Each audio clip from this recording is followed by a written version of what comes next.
Matalim ang titig ni Chen Yi kay Master Shen, isang titig na tila kayang tumagos hanggang sa kaibuturan ng kaluluwa. Sa sandaling iyon, parang huminto ang oras. Ang hangin sa paligid ay naging mabigat, at ang katahimikan ay tila sumisigaw. Sa kabilang banda, halos gumuho ang mundo ni Master Shen. Ang kanyang mga tuhod ay biglang nanghina, at ang kanyang mukha ay namutla sa tindi ng takot na dulot ng titig ni Chen Yi. Para bang may isang hindi nakikitang puwersa ang dumidiin sa kanyang buong pagkatao.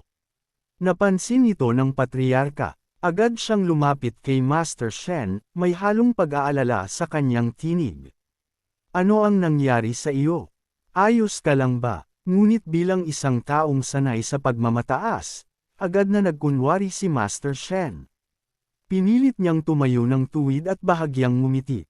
Wala ito, sabi niya, pilit na pinatatag ang boses. Napadami lang ang nagamit kong kapangyarihan kanina sa pagsadyep, kaya medyo nanghihina lang ang aking mga tuhod. Hindi na nag-usisa pa ang patriarka, ngunit sa kanyang isipan, sa halip, tahimik niyang binalikan sa kanyang isipan ang nalalapit na pagdating ng Bai family. Ang banta ni Bai Shenbang ay hindi simpleng pananakot lamang, alam niyang sa oras na kumilos ang pamilyang iyon, hindi na ito magiging simpleng pagtatalo, kundi isang madugong sagupaan. Malinaw ang isang bagay, ang pagdating ng Bai family ay hindi basta-basta. Sigurado siyang may kinalaman ito sa biglaang paglitaw ni Chen Yi, at sa pagkasira ng kasal na dapat sana'y magaganap sa pagitan ni Bai Tianlong at Ling Feiyu. Tumayo si Ling Feiyu at humakbang siya pasulong at magalang na nagsalita. Ginoong Bai, ano po ang sadya ninyo? Ano ang kinalaman nito kay Chen Yi upang kayo pa mismo ang pumunta sa aming tahanan? Nagliyab ang galit sa mga mata ni Mr. Bai. Hindi na ako magpapaligoy-ligoy, malamig niyang sagot.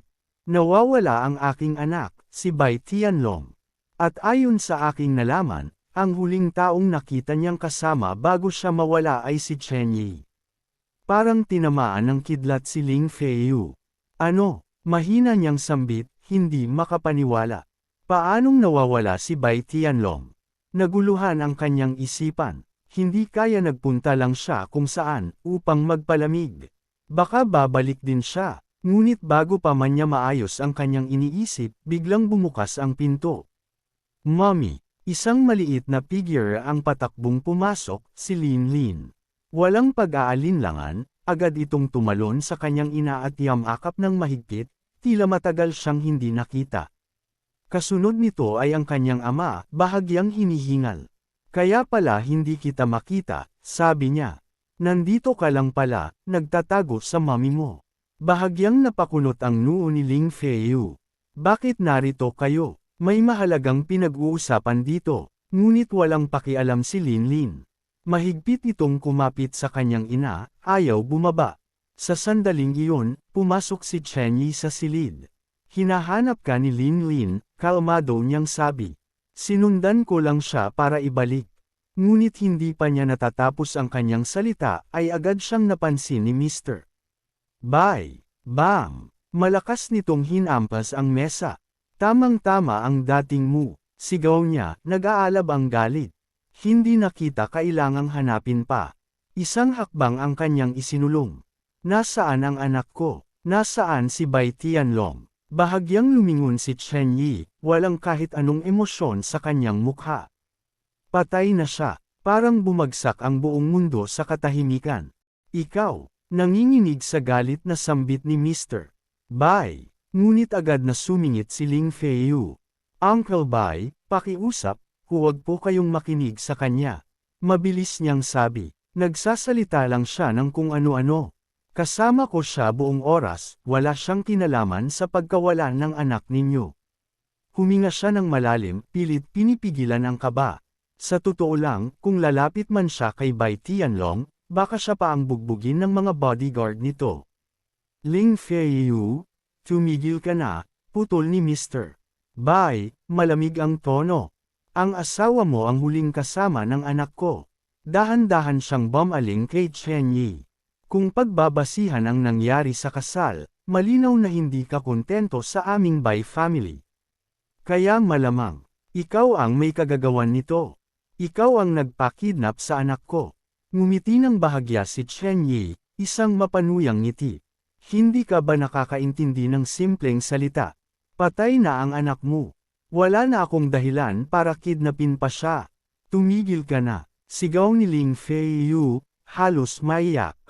Hindi mo ba nakikita? Sinusubukan kong ayusin ito. Humarap siya kay Mr. Bai, pilit pinapanatili ang kanyang composure.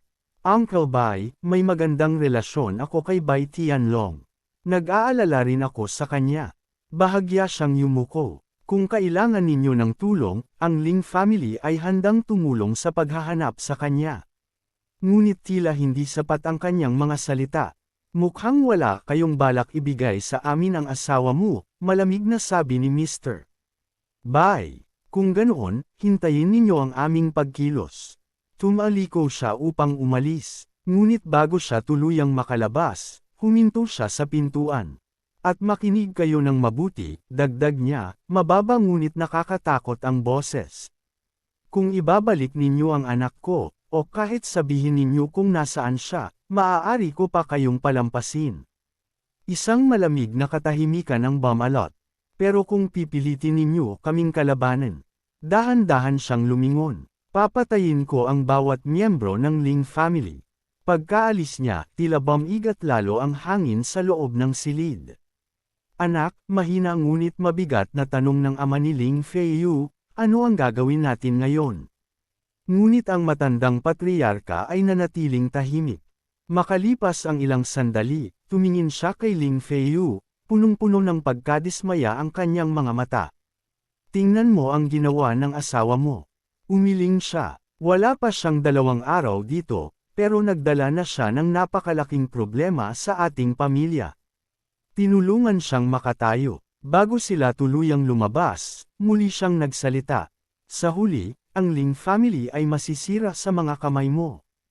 Pagkaalis nila, tila naiwan si Ling Feiyu sa gitna ng unos. Kung babalik ang Bai family para manggulo, biglang sabi ni Chen Yi, kalmado ngunit matatag, tutulungan kitang walisin sila sa mundong ito. Ngunit sa halip na gamaan ang loob ni Ling Feiyu, lalo siyang nagalit. Tama na, sigaw niya, sapat na ang problema natin ngayong araw, huwag mo na itong dagdagan. Ngunit sa kabila ng kanyang galit, may isang bagay na hindi niya maitatanggi. Nag-aalala siya. Shen Yi, sabi niya, mas mahinahon ngunit puno ng tensyon, ako na ang bahala sa problemang ito. Aayusin ko ito mag-isa. Mahigpit ang kanyang titig. Kailangan mong manatili dito sa bahay. Kung hindi ako palalagpasin ni Bai Zhenbang, sigurado akong hindi ka rin niya palalagpasin. Bahagyang nanginig ang kanyang boses. Kung mangyari iyon, baka hindi kita maprotektahan. Saglit na katahimikan. Pagkatapos ay nagsalita si Chen Yi. Ikaw ang asawa ko, at kaya kitang protektahan sa lahat ng oras. Walang magagawa si Bai Zhenbang laban sa akin. Sa mga salitang iyon, nanlaki ang mga mata ni Ling Feiyu. Unti-unting namula ang kanyang pisngi. Sa kauna-unahang pagkakataon, may isang taong nagsabing siya ang paprotekta sa kanya. Samantala, sa loob ng isang matayog na gusali, isang lihim na silid ang nababalot ng kakaibang enerhiya. Sa gitna nito, nakaupo ang isang cultivador. Sa kanyang harapan, umiikot ang isang dilaw na mahiwagang pormasayon, kumikinang at puno ng sinaunang kapangyarihan. Dahan-dahan niyang kinontrol ang enerhiya nito. Hanggang sa, huminto, nagmulat siya ng kanyang mga mata. At sa kanyang titig, tila may paparating na bagyo. At pagkatapos, isang malakas na halakhak ang umalangaw sa loob ng madilim na silid. Ha-ha-ha-ha, punong-puno ng kasiyahan ang kanyang mukha, isang kasiyahang halos mabaliw sa tindi. Sa wakas, bulong niya, bahagyang nanginginig ang kanyang boses. Ang lahat ng aking pagtatasa nitong mga nakalipas na araw, ay tama. Unti-unti, siyang tumayo, habang ang dilaw na pormasayon sa kanyang harapan ay kumikislap na parang buhay. Ang taong kokomplito sa aking formation, ay nagpakita na sa mundong ito. Ang kanyang mga mata ay nagliyab sa kasakiman. Kapag naialay ko siya, magiging perpekto ang aking paglilinang. Sandaling katahimikan. Pagkatapos ay isang malamig na ngiti ang sumili sa kanyang labi. At ako, ang magiging pinakamalakas sa pagitan ng langit at lupa. Ha. Bigla niyang pinagdikit ang kanyang mga palad at gumawa ng isang komplikadong handsail. Sa isang iglap, sumiklab ang pulang liwanag. Mula sa kanyang anino, dahan-dahang umangat ang isang pulang anyo, isang malataong nilalang na parang binuo mula sa dugo at dilim. Isang red shadow. Humayo ka, malamig niyang utos. Hanapin mo ang aking alay. Saglit siyang huminto, at lalong naging mabigat ang kanyang boses. Dalhin mo siya rito, ng buhay. Sa susunod na sandali, parang usok na naglaho ang pulang nilalang, wala man lang bakas na naiwan. Samantala, tahimik na naglalakad si Chen Yi sa labas, ang kanyang mga kamay ay nasa likod, at ang kanyang mga mata ay tila nagmamasid sa bawat detalye ng mundo. Ngunit sa kabila ng katahimikan, magulo ang kanyang isipan. Mula nang dumating ako sa mundong ito, bulong niya sa sarili, sunod-sunod na ang mga hindi maipaliwanag na pangyayari. Bahagya siyang tumangala, nawala ang aking immortal energy, at ang naiwan lamang ay ang aking immortal body. Huminto siya sandali, at pati ang muling pagkabuhay ng Ninth Prince ng Devil Realm, si Bai Tianlong. Unti-unting sumeryoso ang kanyang mukha. Huwag mong sabihin, may kinalaman ito sa pagkuha ko sa Star Core. Ngunit bago pa man niya mapagdugtong-dugtong ang lahat, bigla siyang napahinto. Isang malamig na pakiramdam ang damaloy sa kanyang likod. Panganib, dahan-dahan siyang tumangala sa langit. Doon, nanggagaling ang presensya. Isang bahagyang ngiti ang sumilay sa kanyang labi.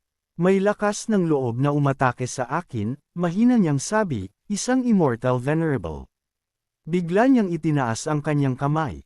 Sa mismong sandaling iyon, whoosh!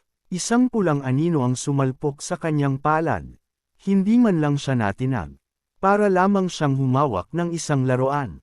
At sa isang iglap, boom! Walang kahirap-hirap niyang ibinagsak ang pulang nilalang sa lupa. Ngunit, bahagyang kumunat ang kanyang noo. Hindi ito ang tunay na katawan. Sinipat niya ang anyo nito.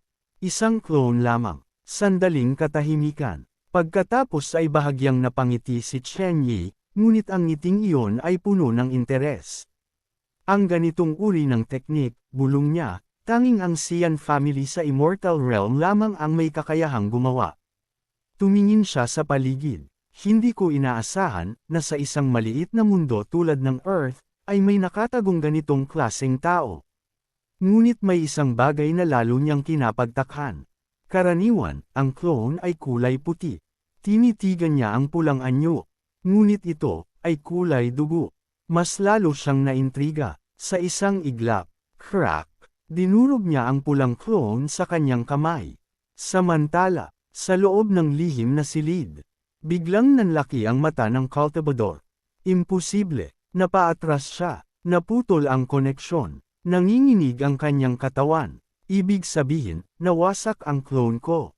Isang malamig na pawis ang tumulo sa kanyang noo. Ang taong iyon, hindi ko dapat makalaban. Walang pag-aalinlangan, agad siyang naghanda upang tumakas. Sana, hindi pa niya natutuklasan ang aking lokasyon.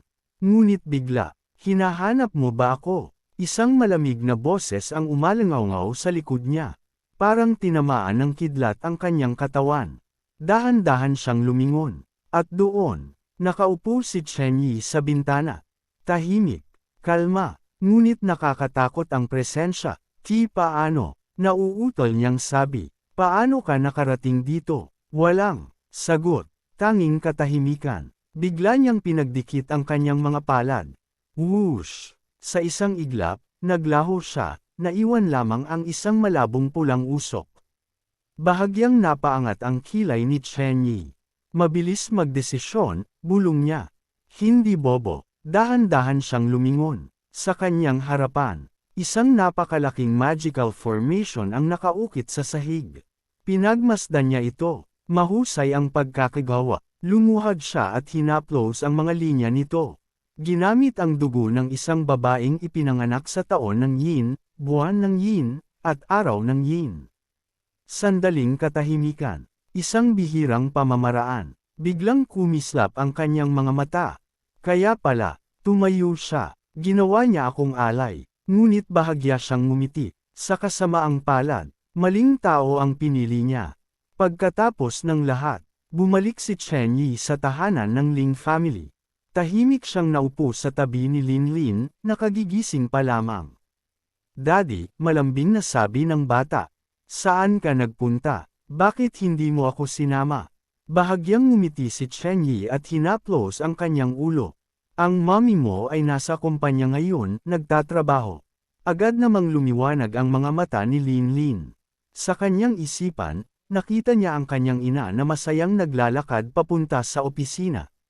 Daddy, punta tayo kay mommy, masigla niyang sabi. Ngunit, klang, malakas na ibinagsak ng kasambahay ang pagkain sa mesa.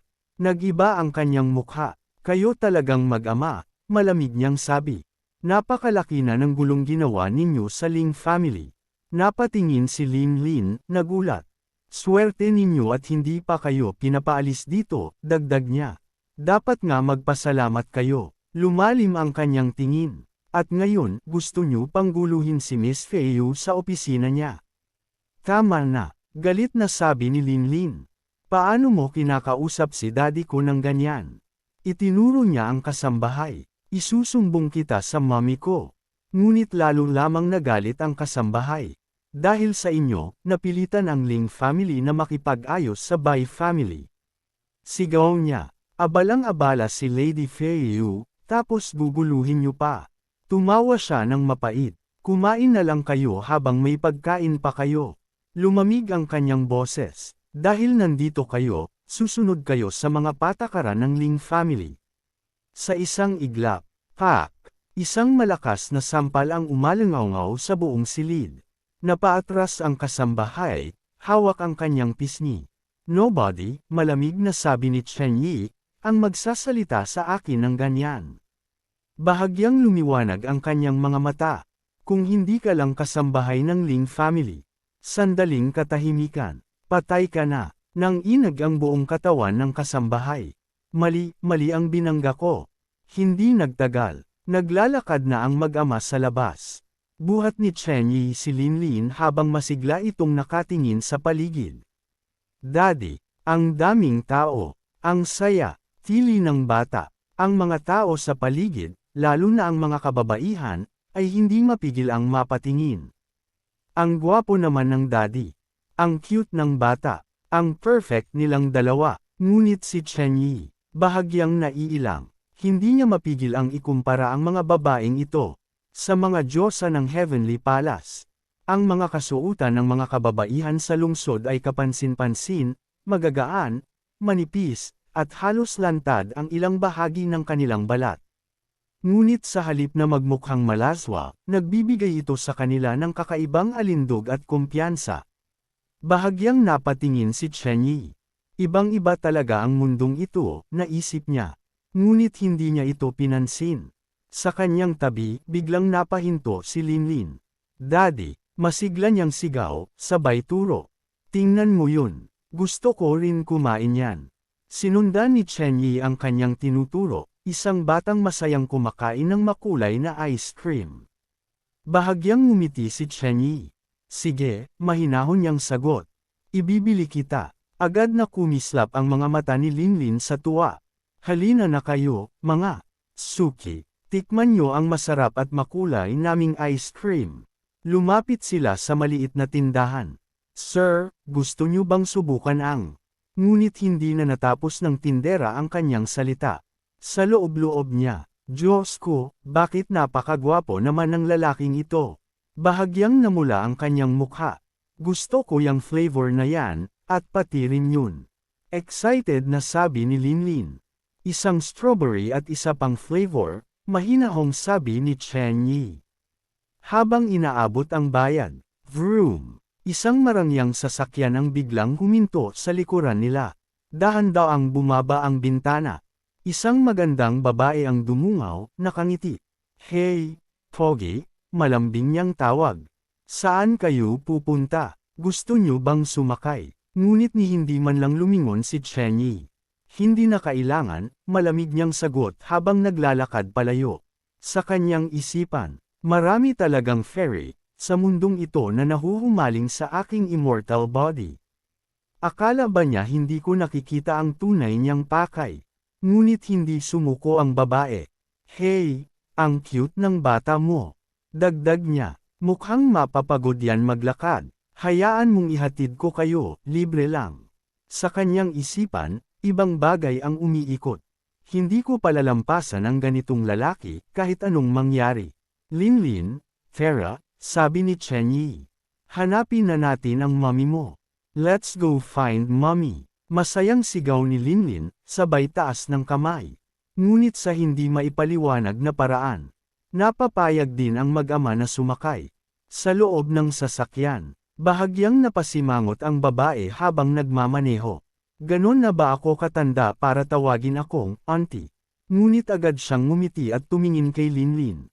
Linlin, malambing niyang sabi, pwede mo bang sabihin kay sister ang pangalan ng daddy mo? Nagpabibo si Linlin. Hindi pwede. Taas noo niyang sagot. Secret ang pangalan ni daddy. Ngumiti ang babae. Oh, ibig sabihin, Chen Yi ang pangalan niya. Saglit na natahimik si Linlin. Ay, natawa ang babae. Habang nagmamaneho, hindi niya mapigil ang humanga sa bata. Saan niyo gustong pumunta? Ihahatid ko kayo. Tahimik lang si Chen Yi, ngunit ang kanyang mga mata ay seryosong nakamasid sa babae. Malinaw niyang nakikita. Isang maitim na aura ang bumabalot sa katawan nito. Sa Lingfeng Group, maikli niyang sagot. Bahagyang natawa ang babae. Ang galing naman ng pagkakataon, doon din ako pupunta ngayon. Sumulyap siya kay Chen Yi. Chen Yi, mukhang tinadana ang pagkikita natin. Sa tabi, biglang naging seryoso si Linlin. Parang may masamang balak itong auntie kay daddy. Kailangan kong protektahan si daddy. Ngunit agad siyang hinaplos ni Chen Yi sa ulo. Alam ko ang iniisip mo, mahinahon niyang sabi. Huwag kang manggulo. Napatingin si Linlin sa kanya, nagtataka. Hindi nagtagal. Dumating sila sa harap ng Lingfeng Group. Andito na tayo, masayang sabi ni Linlin. Bumabas si Chen Yi at bahagyang tumanggo. Miss Tang, salamat sa sakay. Sandali siyang tumigil. Ngunit payo ko lang, huwag kang masyadong agresibo. Bahagyang lumamig ang kanyang boses. Maaari itong magdala sa kamatayan. Ngunit ngumiti lamang ang babae, mapang-akit. Talaga, pabirong sagot niya, tutulungan mo ba akong makaiwas sa kamatayan? Bahagya pa siyang nagpakyot, ngunit hindi nagbago ang ekspresyon ni Chen Yi. Huwag kang maging kampante, Miss Tang. Sa kanyang isipan, napangiti ang babae. Interesting ka talaga, Chen Yi. Sa harap ng gusali, agad silang hinarang ng mga bantay. Hindi basta-basta makakapasok dito, malamig na sabi ng isa. Sino ka? Ako si Linlin. Masayang sagot ng bata. Hinahanap ko ang mommy ko. Tumingin si Chen Yi. Ako ang asawa ni Ling Feiyu. Iparating mo na narito ako. Saglit na katahimikan. Pagkatapos ay, ha. Tumawa ang bantay. Asawa ng boss. Panunuya niya. Hindi porket guwapo ka, pwede ka nang mag-imbento. Lumapit pa siya. Umalis ka, na, bago kita kalad ka rin palabas. Nanlalamig ang hangin. Umalis ka sa daraanan ko, malamig na sabi ni Chen Yi. Hindi ko ugali ang umulit. Biglang uminit ang ulo ng bantay. Sino ka ba ha? Ngunit sa sandaling yun, biglang tumalon si Linlin mula sa bisig ng kanyang ama.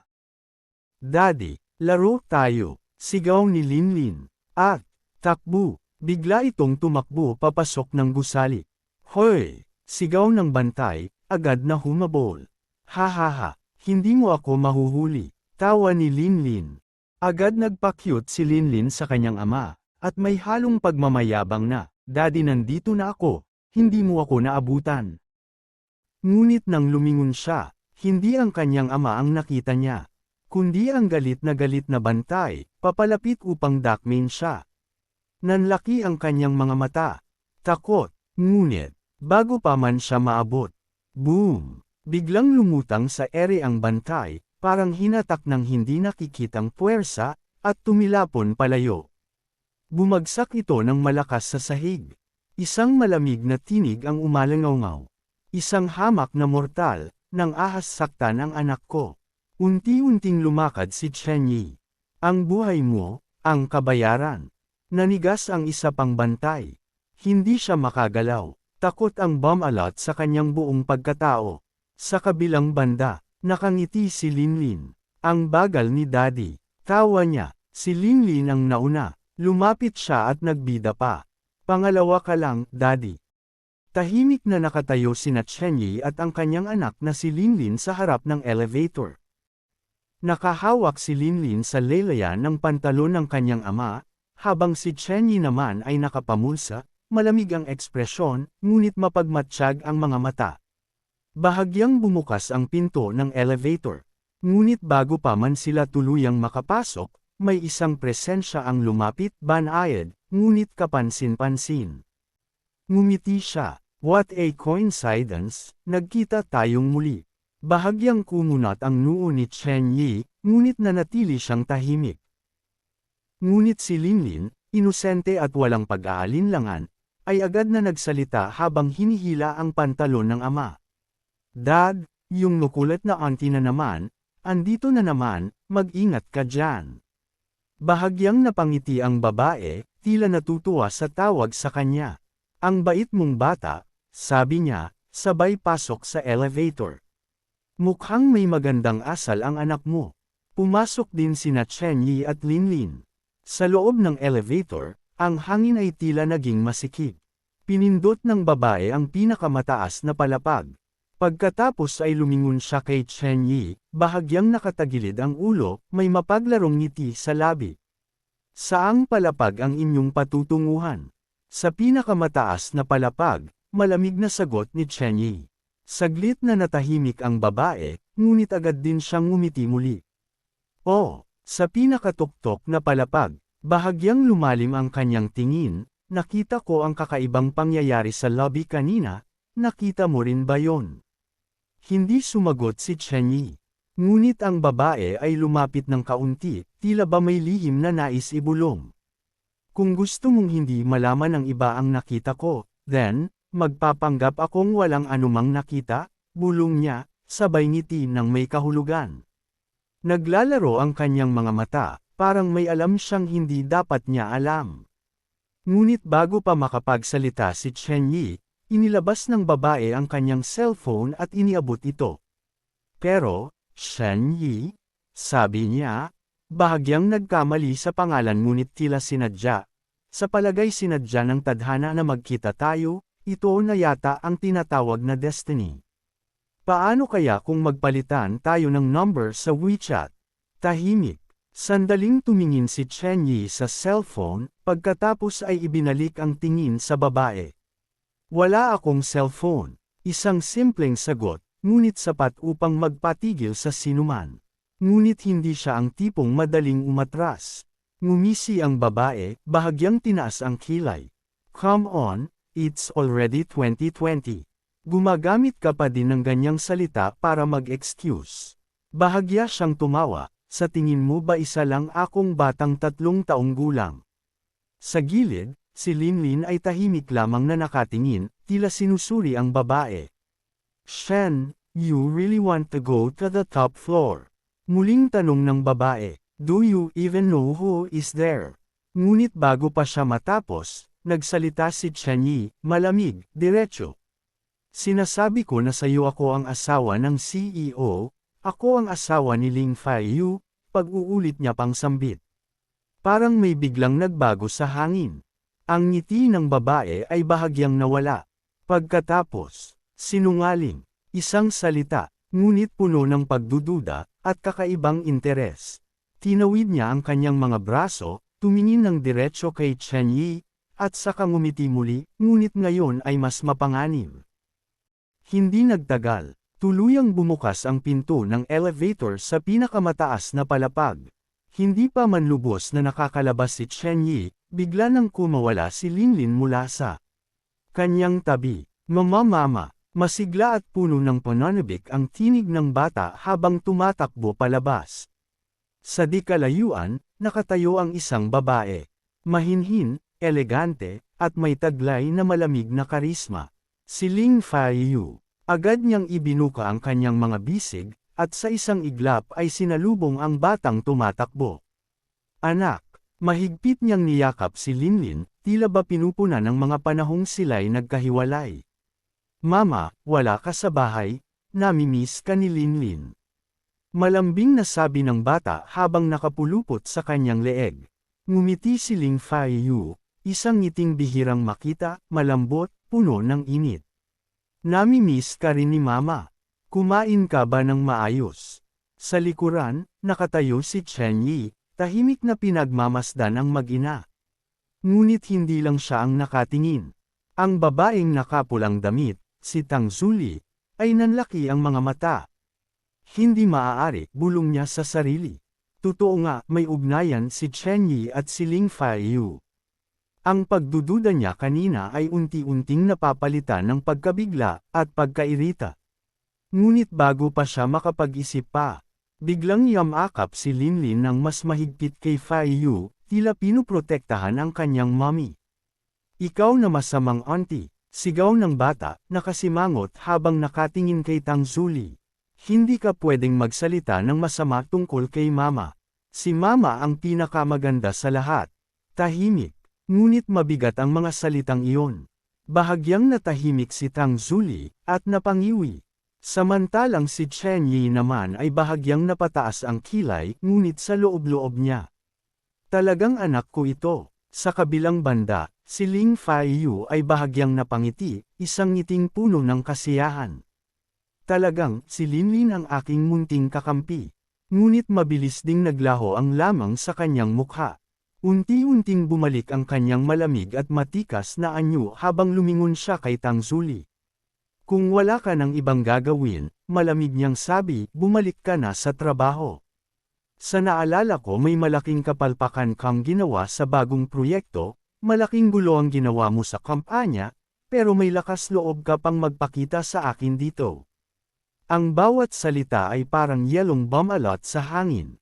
Napatigil si Tang Zuli, ngunit hindi siya agad umatras. Sa halip, humigpit ang kanyang kamao.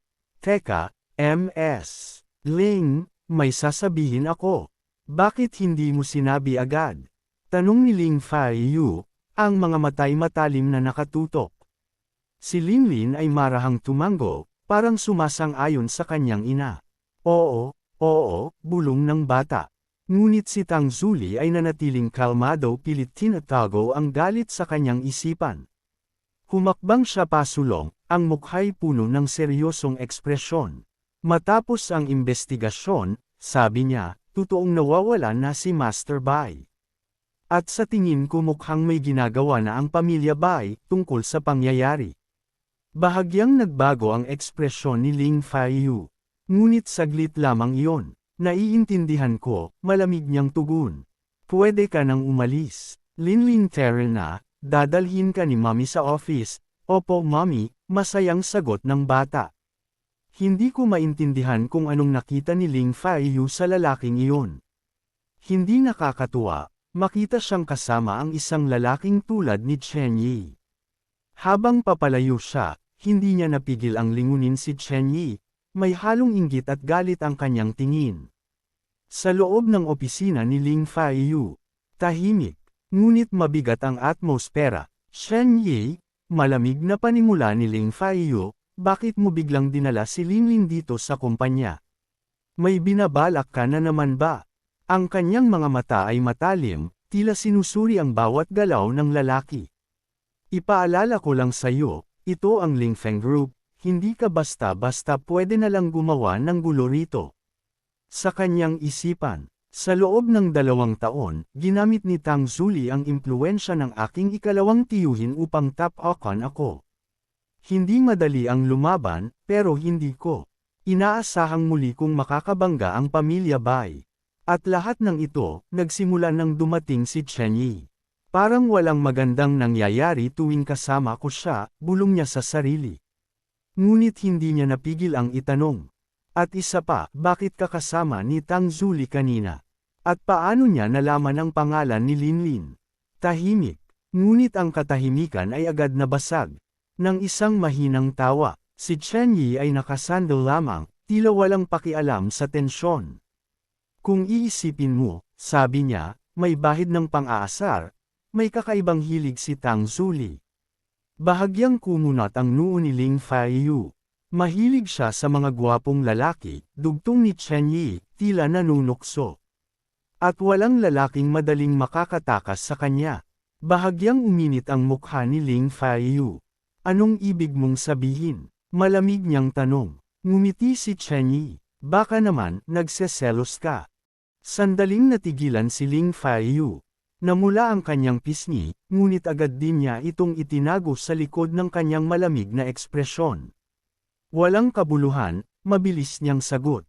Ngunit sa kaibuturan ng kanyang puso, may bahagyang kaguluhan na hindi niya maipaliwanag. Anong klaseng kalokohan yan? Mariing sabi ni Ling Faiyu, halatang hindi na niya napipigilan ang pagkainis. Chen Yi, pwede ka bang maging seryoso? Sagutin mo ng maayos ang tanong ko. Tahimik si Chen Yi, ngunit bago pa siya makapagsalita, biglang nagsalita si Linlin. Mama, napagod si Linlin sa biyahe, inusenteng paliwanag ng bata habang nakatingin sa kanyang ina.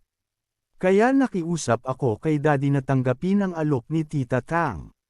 Sandaling natahimik ang silid, ngunit hindi pa doon natapos si Linlin. At, hindi rin nagsalita si Daddy kay Tita Tang habang papunta kami dito. Parang may biglang tumigil sa hangin. Bahagyang kumurap si Ling Faiyu. Unti-unting nabawasan ang galit sa kanyang mukha, ngunit napalitan ito ng kakaibang hiya. Mommy, huwag mong sisihin si Daddy, okay?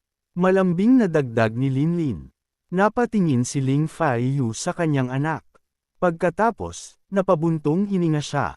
Dahan-daang hinaplos niya ang ulo ni Linlin. Hay nako, unti-unting bumaba ang tensyon, ngunit hindi tuluyang nawala. Tumingin siya kay Chen Yi, seryoso pa rin. Chen Yi, malamig niyang sabi, dahil asawa kita sa pangalan, kailangan mong lumayo sa ibang babae.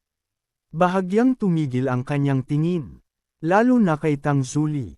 Naiintindihan mo ba? Diretso, walang paligoy-ligoy. Tahimik si Chen Yi, ngunit sa kanyang mga mata, tila may bahagyang aliw. Sa gilid, ngumiti si Linlin. Mahal, samahan mo muna si Linlin. Sobra kanyang gusto kaya dito muna siya. Mahinang nagsalita si Ling Faiyu. Hindi mo na kailangang ipaalala sa akin ang bagay na iyon. Yamakap siya kay Linlin, mahigpit ngunit puno ng lamang. Ngunit ang kanyang mga mata, unti-unting naging mabigat. Pero, kailangan muna nating lampasan ang problema ng kumpanya, dugtong niya, ngayon ay puno ng seryosong tono. Gumagalaw na ang pamilya bay laban sa atin. At kung wala tayong mahanap na solusyon, mahina ngunit matigas niyang sinabi. Ang pamilya Ling, tuluyang mawawasak ng pamilya bay. Bahagyang ngumiti si Chen Yi, tila walang kahit anong alalahanin. Kailangan pa ba nating matakot sa simpleng bay family? Kalmado niyang sabi, na para bang napakagaan ng usapin. Ngunit agad siyang pinutol ni Ling Faiyu. Chen Yi, hindi mo naiintindihan, mariin niyang sagot habang pinipisil ang kanyang sentido. Kung iisang bay family lang, kakayanin pa sana natin. Bahagyang yumuko ang kanyang ulo, halatang mabigat ang iniisip. Ang problema, nakipagsanib na sila sa iba pang mga pamilya. Pini-pressure nila ang Ling family mula sa lahat ng direksyon. Kung ganun, ano ang plano mo? Saglit na natahimik si Chen Yi. Pagkatapos, bahagya siyang ngumiti. Plano, mahinahon niyang ulit. Wala akong plano. Napakunot ang noo ni Ling Faiyu. Ang pinakaimportante ngayon, ay kinakailangan nating pahabain ang oras. Diretso ang kanyang tingin. Kalmado, ngunit may lalim. Habang hindi pa sila tuluyang kumikilos, kailangan nating maghanda. Napahigpit ang hawak ni Ling Faiyu kay Linlin. Anuman ang mangyari, mahina ngunit matatag niyang sabi, kailangan kong protektahan ang Ling Company. Sa sandaling iyon, biglang hinayla ni Linlin ang kanyang kamay. Reklamo ng bata, halos umiiyak. Napatingin si Ling Faiyu, nagulat. Mommy, yung pagkain ng kasambahay sa bahay, pangit at hindi masarap. Reklamo ni Linlin, nangingilid ang luha ngunit may halong arte. Saglit na natahimik ang dalawa. Pagkatapos, napangiti si Chen Yi, habang si Ling Faiyu, bahagyang napahinga. Gotong gutom na si Linlin ngayon. Dagdag ng bata, sabay hawak sa tiyan. Ngunit bigla itong ngumiti ng pilya. Hehe, magsusumbong ako kay mommy. Sino ba yung nang-aapi kay Linlin at kay daddy? Samantala sa labas ng gusali, kalabas na si Chen Yi. Ngunit sakto namang paalis na rin si Ems. Tang, napatingin ang babae sa labas ng kotse, bahagyang nagtataka. Sa di kalayuan, naglalakad papalapit si Chen Yi. Kalmado ang hakbang, parang walang pakialam sa paligid. Napangiti ang babae at kumaway. Chen Yi, bakit ang bilis mong bumaba? Ngunit, sa kabilang panig, may isa pang lalaki na nakamasid. Hindi ba, ang babaeng nasa harapan ko ay yung matagal ko nang pinagnanasaan? Bulong niya sa sarili, may ngiting may halong kasakiman. Mukhang sinuwerte ako ngayon. Lumapit siya sa kotse. Bakit hindi na lang tayong dalawa ang magkasama? Alok niya, may halong kumpiyansa. Nakatayo si Chen Yi sa likuran niya. Malamig ang tingin. Mukhang ikaw na mismo ang lumapit sa akin. Saglit na natahimik ang paligid. Ngunit ang lalaki, hindi natinag. Ngumiti pa siya. Tang-tang, may alam akong lugar na napakaganda ang tanawin. Isasama kita roon, okay. Biglang nagbago ang ekspresyon ng babae. Nanlisik ang kanyang mga mata. Yi Shaoqing, malamig niyang sabi, hindi mo ako pwedeng tawaging Tang-tang. Magkakakilala pa lang tayo ng ilang araw. At sa susunod na tawagin mo ako niyan, hindi ako magiging magalang sayo. Ngunit tila may kakaibang ginawa ang lalaki, dahilan upang may kakaibang nararamdaman si Tang Zuli na hindi niya maipaliwanag. Ngumisi ang lalaki habang nakayuko kay Tang Zuli. Tang-tang, paano mo balak maging bastos sa akin?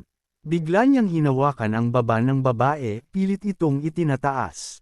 Ang mga mata ng babae ay naging kulay berde, senyales na tuluyan na itong nakontrol ng binata. Pwede naman akong humiga, at hayaan kang apihin ako, gawin mo ang lahat ng gusto mong gawin. Sa sandaling iyon tuluyan nang nawala sa sariling kamalayan ang babae. Kung ganun, sumakay ka muna sa kotse ko. Ngunit bago pa man siya makagalaw, isang malamig at matinding boses ang sumingit. Paano mo nagagawang gumamit ng ganitong kasuklam-suklam na paraan sa harap ko? Si Chen Yi iyon. Itinaas niya ang dalawang daliri. At sa isang iglap, lumabas mula sa kanyang daliri ang dilaw na enerhiya at tumama sa babae. Dahilan upang manumbalik ang kanyang kamalayan. Ha! Anong nangyari? Parang bigla akong nahilo kanina, Shaoqing. Bakit siya nandito? Hindi nag-aksaya ng oras si Chen Yi. Tahimik. Siyang lumapit at binuksan ang pinto ng kotse. Chen Yi, bakit ka bumaba? Saan ka pupunta? Ihahatid na kita. Ngunit agad sumingit ang lalaki, halatang galit. Kaibigan, may usapan na kami ni Tang-tang. Hindi ka naman siguro ganon ka walang pakialam, di ba? Hindi man lang siya pinansin ni Chen Yi. Diretso siyang sumakay sa kotse, parang walang narinig. Nang inag sa galit ang lalaki. Buwisit, paano mo nagawang magyabang ng ganyan? Lakas mong agawin ang sa akin. Pagsisisihan mo to. Habang nasa biyahe, mapanuksong nagsalita si Tang Zuli. Chen Yi, sinong mag-aakalang ganito ka pala nag-aalala sa akin? Sumulyap siya sa kanya, may halong panunukso. Nag-aalala ka ba na lumabas ako mag-isa para magsaya? Ngunit si Chen Yi ay kalmado lang nakaupo, at bahagyang sumagot. Napapaisip ka lang ng sobra. Mahinang sagot ni Chen Yi habang nakasandaw sa upuan, kalmado ang mukha. Ngunit ngumiti si Tang-tang, bahagyang mapang-asar. Chen Yi, hindi mo pa rin ibinibigay ang numero mo. Huwag kang mag-alala, hindi ko sasabihin kay Ling Fayo. Kasabay nun bahagyang bumilis ang takbo ng pulang sasakyan. Habang dumaraan sila sa tahimik na kalsada sa gitna ng kagubatan, isang malamig na hangin ang biglang dumaan. Kasabay nito, unti-unting lumitaw ang isang kakaibang nilalang. Isang babae na nakasuot ng puting damit, mahaba ang buhok, at nababalot ng madilim na aura. I'm hungry, gutom ako, gusto kong kumain ng tao. Nanlaki ang mga mata ni Chen Yi. Agad niyang nararamdaman ang masamang nilalang. Saan nanggaling ang amoy ng dugo? Sa isang iglap, biglang may sumulpot sa harap ng kotse. Ah, ano to? Napasigaw si Tang Tang nang biglang sumalpok ang nilalang sa sasakyan. Bang! Tumama ito sa kotse na parang isang maltong galit. Ang sakit, napahawak si Tang Tang sa ulo, hilo sa nangyari. Huminto ang sasakyan. Lumabas siya, nanginginig ang katawan. Anong nangyari? Parang may nabangga ako, tao ba iyon? Napalingon si Tang Tang sa paligid, nanginginig ang kanyang katawan. Ha? Bakit, walang kahit ano dito? Huwag mong sabihin, multo ang nabangga ko. Biglang lumamig ang hangin. Unti-unting kumapal ang hamog sa paligid. Bakit biglang may fog? Napayakap siya sa sarili, halatang kinakabahan. Shen Yi, nasaan ka? Ang kapal ng hamog, wala akong makita. Ngunit walang sumagot. Tanging ang malamig at mabigat na katahimikan ang bumalat sa paligid. Parang may humihinga sa likuran niya. Dahan-dahan siyang napahinto. Hindi siya makagalaw. Sa isang iglap, lumitaw. Sa harap niya, muling nagpakita ang nilalang. Mas malinaw na ngayon ang itsura nito. Maputlang balat, mahabang buhok, at madilim na matang parang walang buhay. Mga buhay na tao, sariwang buhay na tao, hihihi. Hanggang dito na lang muna mga idol, hanggang sa muli at magandang araw.